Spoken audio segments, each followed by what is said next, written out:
I never came to Idaho looking for love. I came broke, ashamed, and desperate for work. But the ranch didn't just give me a paycheck. It gave me Wade. And that man, he didn't just see me. He waited for me to stop hiding. But what do you do when love comes wrapped in fear and the world's watching with judgment in its eyes? I didn't come to this place looking for love. Hell, I didn't even come looking for peace.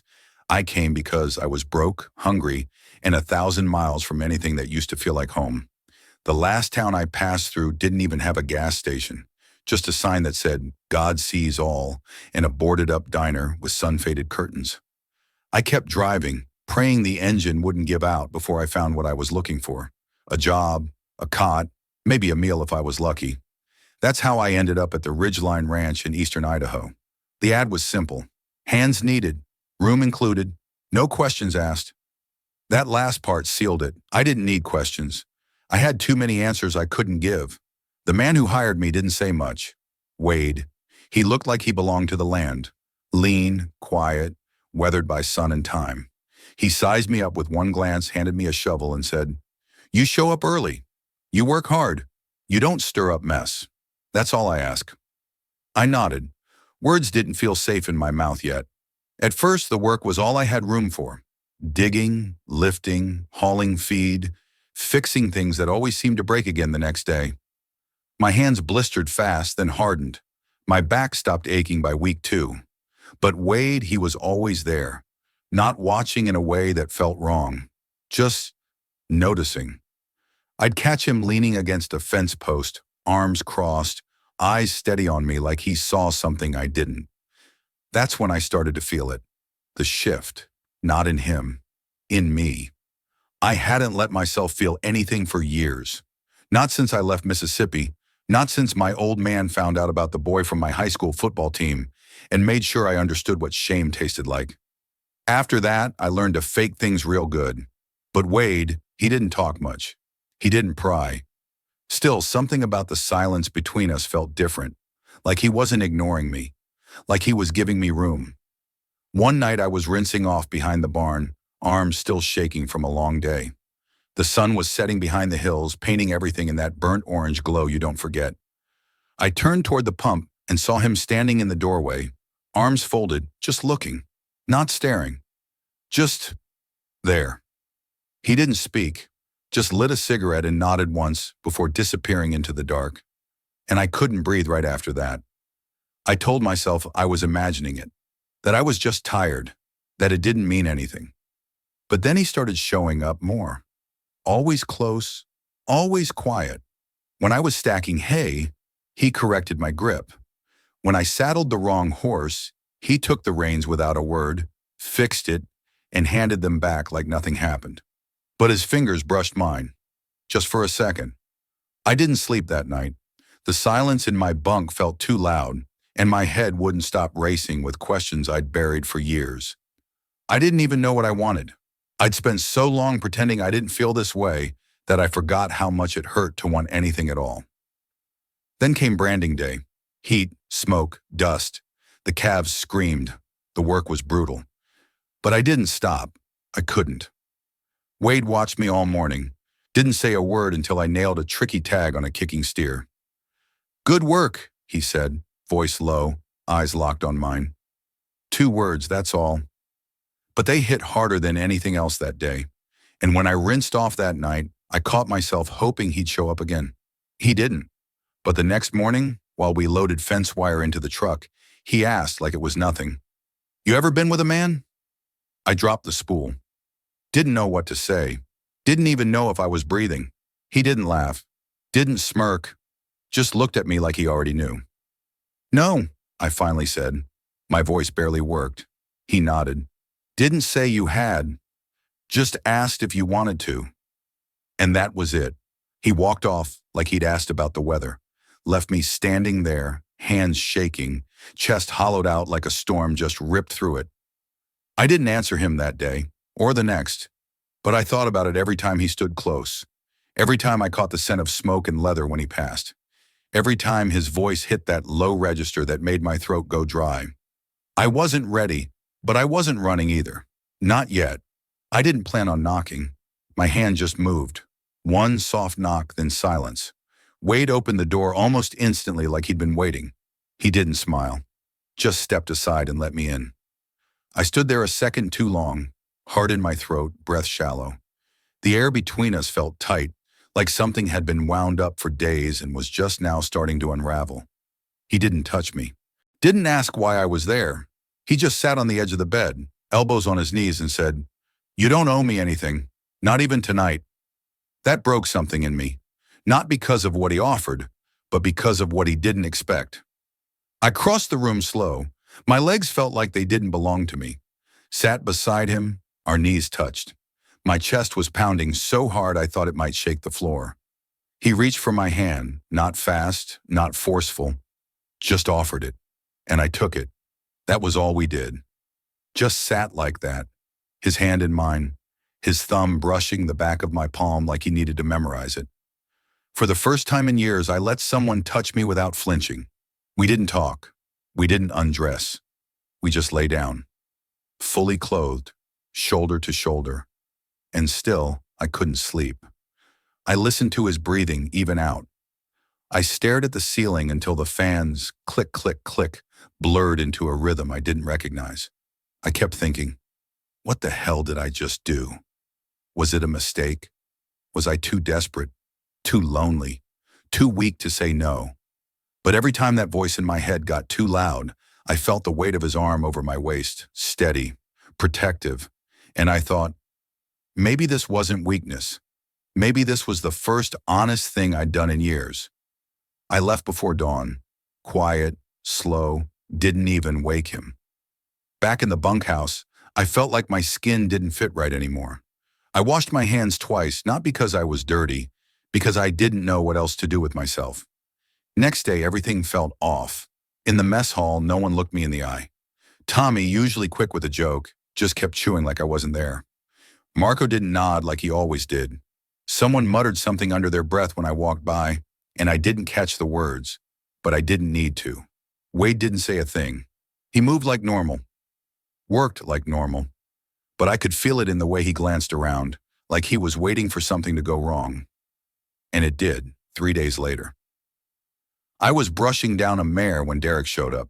Big guy, loud mouth. He'd always been the type who laughed too hard at his own jokes. "You're real friendly with the boss these days," he said, leaning in like he wanted to be heard. I ignored him. "Didn't think this ranch came with private perks," he added. That's when Wade walked in. He didn't yell, didn't swing, just walked up to Derek, grabbed him by the shirt and shoved him back against the wall. "You done?" Wade asked. Derek spat. Didn't know this place turned into a damn love nest. Wade's fist hit the wood right beside his head. Loud, final. "You're fired," and Wade said. "Get your things." Derek left swearing under his breath, boots stomping hard enough to shake the floorboards. Wade turned to me, jaw tight. "You okay?" I nodded, but I wasn't. Not because of Derek. I'd been called worse. I'd lived through worse. But because I realized something. It was never going to stay quiet. People were going to look. People were going to talk. And I wasn't sure I was strong enough to live with that. That night, I didn't go to Wade's room. I sat under the sycamore with a sandwich I didn't eat and stared at the horizon until the sun dropped behind it. He didn't come after me, but I saw him watching from the barn, just standing there, not moving, just there. I don't know how long I sat outside, long enough for the sky to go black and the bugs to come out. When I finally went back to the bunkhouse, I found a note tucked under my pillow. "I'm not sorry for what I feel. I just hope you stop being afraid of it." That was all, but I read it 5 times, folded it, put it in my pocket, and didn't sleep. Again, I thought about leaving, really thought about it, just packing up, slipping away like I never existed here. I even started putting my things in a duffel. But when I looked down at that note, creased, smudged from my fingers, I realized something. I'd been running all my life, from home, from truth, from myself. Maybe it was time to stop. I had one boot in the duffel when he walked in. Wade didn't knock, just opened the door, like he knew I wouldn't answer if he did. He stood there for a second, arms at his sides, watching me pack like it hurt to see it. You planning on leaving without saying a word? I didn't look up. Figured it'd be easier that way. For who? He asked. That made me stop. My hands froze around a rolled-up shirt that suddenly felt heavier than it should have. I sat down on the edge of the bed, jaw tight. I'm not like you, I said. I don't know what I am. I don't have some label figured out. I just needed a job. And I gave you one, Wade said, his voice low, calm. But I also gave you something else. Don't pretend I forced that. I'm not, I started, then stopped. Because he was right. He stepped forward. You're scared, I get it. But don't make this about guilt. That night, that was real. And you know it. I looked up at him finally. His eyes didn't waver. I didn't come here to be anyone's secret, he said, and I sure as hell didn't wait all this time to be someone's shame. His words hit harder than they should have, because they weren't angry, just tired. Tired of hiding, tired of watching me run. Then he reached into his pocket and pulled out a key on a worn leather strap, held it out. There's a cabin behind the hayfields, he said. Used to be for visiting trainers. It's not much, but it's quiet. Private. You can stay there if you want. I didn't take the key. I don't know if I can be what you think I am, I said. I don't want perfect, Wade replied. I just want you here. Not for the crew, not for the ranch, for me. His hand stayed out, the key still dangling. I didn't say yes, not then, but I didn't pack the rest of the bag either. Next day, I didn't talk to anyone. Not Tommy, not Marco, not even Wade. But after dinner, I walked past the barn and kept going, through the fence, down the path that curved behind the hayfields. The cabin was small, windows dusty, roof a little crooked, but the door creaked open easy, and when I stepped inside, it didn't feel like a trap. It felt like maybe I could breathe again. That night, I didn't go back to the bunkhouse. I stayed. Wade didn't come knocking, but the next morning, coffee showed up on the porch rail. Still warm. No note. No explanation. I didn't need one. The ranch didn't forget. People don't forget things like that. Someone must have seen Wade leave my room. Or maybe it was just the way I walked a little differently, breathed a little easier. People notice that stuff. By the end of the week, the looks were back. The silence. The sudden stops in conversation when I walked by. But I didn't hide this time. When I walked to the stables, Wade walked beside me. When I checked fences, he handed me tools like nothing had changed. And when someone made a loud joke behind our backs, Wade turned slow and just stared them down until they shut up. But it didn't stay quiet.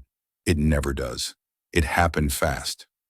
I was in the east barn brushing one of the geldings when I heard boots behind me. Hard. Fast. Turned to see Derek again. I thought he was long gone, but apparently he'd come back for his last paycheck, or maybe just to finish what he started. You really screwed up this place, he said. Boss letting the help sleep their way to the top now? I didn't answer. Just gripped the brush tighter. Bet you think you're special, he spat, walking around like you belong. I'm not doing this, I said, moving past him. But he blocked the door. You're weak, he said. You and him both. Ruined a good thing. Before I could respond, Wade was there. He must have heard the shouting. Maybe he'd been nearby the whole time. He didn't say a word, just stepped between us and stared Derek down. You're trespassing, Wade said. Get out. Or what? Derek smirked. You gonna call the cops on me for hurting your boyfriend's feelings? Wade didn't move. You say one more thing, he said, voice flat, and I'll make sure you don't set foot on another ranch this side of the state. Derek's smirk faltered. He left, and this time, he didn't come back. That night I found Wade by the corral. He didn't say anything when I walked up, just handed me a beer and leaned against the rail, watching the horses move slow in the moonlight. After a while I asked, Why'd you do that? He shrugged. You think I built all this just to keep hiding? Silence settled between us again. Then he turned to me. I'm not ashamed of you, he said. I looked at him. I wish I could say the same about myself. He didn't flinch, didn't look disappointed. He just nodded like he understood, like he'd been there too. And then I realized something I hadn't before.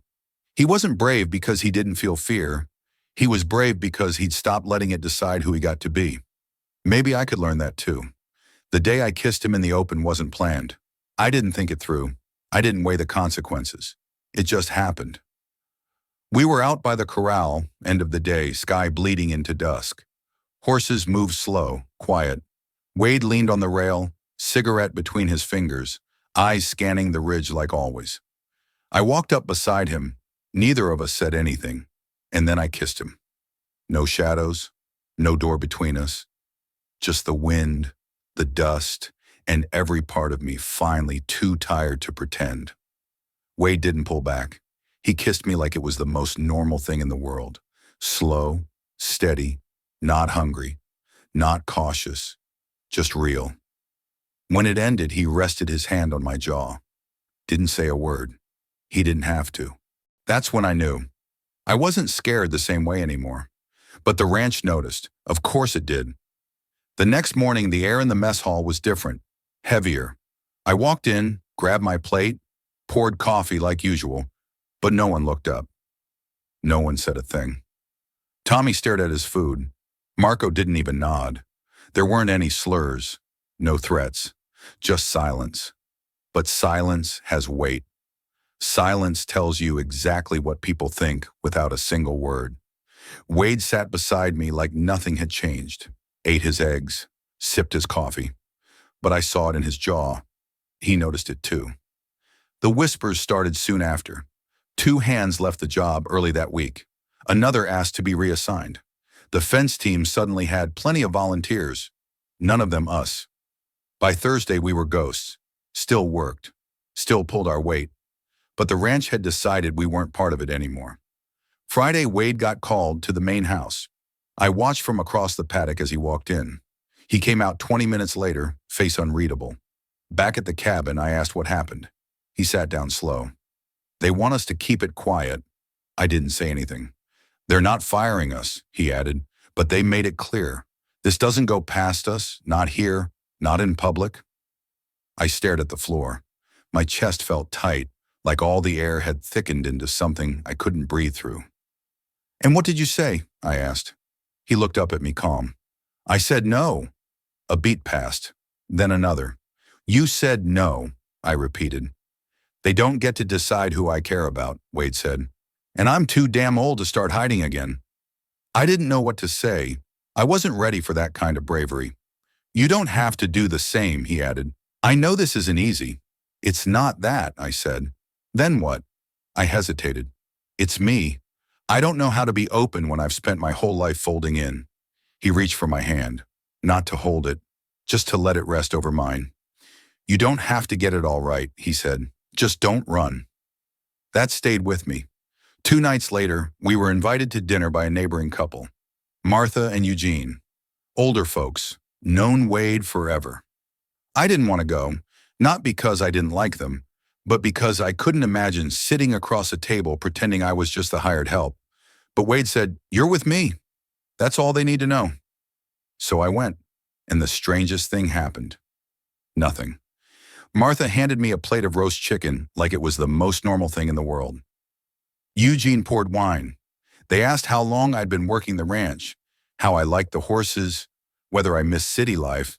Not once did they ask what I was to Wade, and not once did they make me feel like I didn't belong.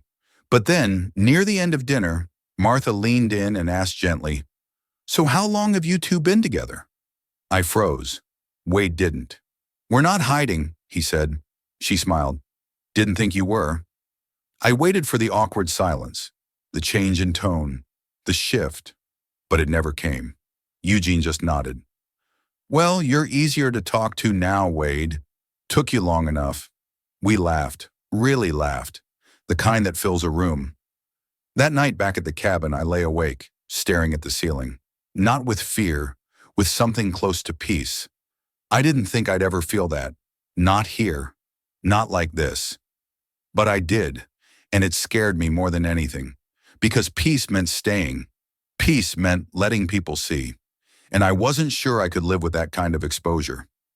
Wade rolled over, arm slipping around my waist. Not tight, just there. "You okay?" he murmured. "I don't know," I whispered. "You don't have to know tonight." I exhaled. What if I mess this up? You won't. How can you be sure? He kissed the back of my neck, soft, deliberate, because you're still here. And for the first time, I realized that might be enough. The calendar didn't lie. When I first arrived, they handed me a contract. 90 days, work hard, keep quiet, get paid. That was the deal. Day 89 came fast. I didn't tell Wade. I figured I'd slip out before dawn. Same way I'd arrived. No goodbyes, no explanations. Just another closed chapter in a life full of them. But that night, while I was folding shirts into an old duffel, the cabin door opened. Wade stepped in, eyes steady. He looked at the half-packed bag and then back at me. You leaving? I didn't answer. You were just gonna disappear? He asked. It's easier that way. For who? That stopped me. He waited. I didn't respond. He crossed the room slow, then set something down in front of me. A key. Not the one from before, a different one. Cleaner, newer. There's another cabin, he said, higher up the ridge, real quiet. Needs a little work, but the view's good. I already told the crew it's yours if you want it. I stared at the key. It didn't look like a promise. It looked like a challenge. I don't know if I can be what you need, I said. He shook his head. I'm not asking you to be anything but here. My hands were shaking, and I hated that he could see it. All my life, I whispered, I've moved from one place to the next, thinking that if I kept going, I'd outrun who I was. That if I stayed too long, someone would figure me out. They did, he said. And look what happened. I looked up at him. He wasn't asking me to be brave. He was asking me to stop pretending I wasn't already strong enough. I don't want perfect, he said again. I just want you, the way you are. Not hiding, not running. Here. He closed my fingers around the key. You decide what that means. Then he left. Quiet, no pressure, just trust. I didn't sleep much that night. I sat on the porch until the sun cracked the horizon. I watched the field come alive. Horses stirring, birds rising, the land stretching open like it always had, with or without me. But for the first time, I wanted to be part of it. Not just passing through, not just temporary. I wanted to stay. Wade was in the barn when I found him, fixing a broken latch. He didn't look up right away. I walked over, slow, heart hammering, unsure how to start. So I didn't. I just set the key beside him and said, "Show me how to fix the roof." That's all it took. He nodded once. We worked until dusk. The whispers didn't stop, but something changed. I stopped shrinking around them. Tommy eventually came by the new cabin with a box of old tools and a six-pack. Didn't say much, but he sat on the porch with me until the sun went down. That was enough. Marco nodded again. Like always. The others. Some left. Some stayed distant. But they didn't matter anymore. Not the way they used to, because I wasn't surviving anymore. I was living. Weeks passed. Routine settled. Work, rest, quiet mornings. Wade started spending more time at the new place. Sometimes just to drop off supplies. Sometimes to sit with me under the old tree by the ridge and not say anything at all. And one night, while we were watching the sky burn into stars, he turned to me and said, "You do realize you're already living like my husband, right?" I laughed. "That's so?" He shrugged. "You cook better than me. You fix fences without being asked. You steal all my socks." I smirked. "You don't even fold your own laundry." "That's what I mean," he said. "We're already there." I didn't say anything, just leaned in, shoulder against his. His hand found mine.